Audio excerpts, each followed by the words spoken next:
Dear viewers, দেখো এখানে একটি অঙ্ক দেওয়া আছে। একটি সমবাহু ত্রিভুজের একটি বাহুর দৈর্ঘ্য 2 একক হলে ত্রিভুজটির ক্ষেত্রফল কত হবে? এখানে চারটি অপশন দেওয়া আছে। চারটি অপশন থেকে কোনটি হবে আমাদের বের করতে হবে।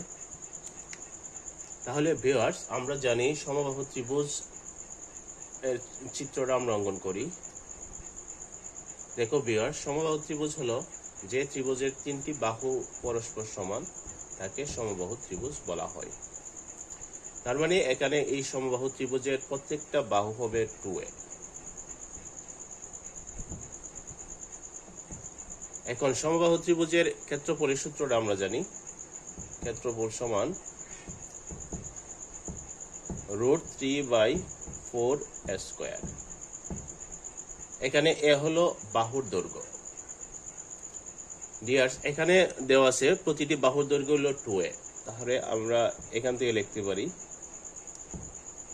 √3/4 এ হইল এক বাহুর দৈর্ঘ্য, আর এখানে এক বাহুর দৈর্ঘ্য দেওয়া আছে অঙ্কটিতে 2a। তাহলে এর পরিবর্তে আমরা লিখব 2a স্কয়ার √3/4, আর এটাকে যদি আমরা স্কয়ার করি 2 দুগুণে 4, 4 স্কয়ার। দেখো ভিউয়ার্স, এখানে 4 আর এই 4 কাটা উপরে নিচে, তাহলে থাকে √3a স্কয়ার। তাহলে এখানে চারটে অপশন থেকে আমরা পাচ্ছি খ নম্বর অপশনটা √3a স্কয়ার। ধন্যবাদ।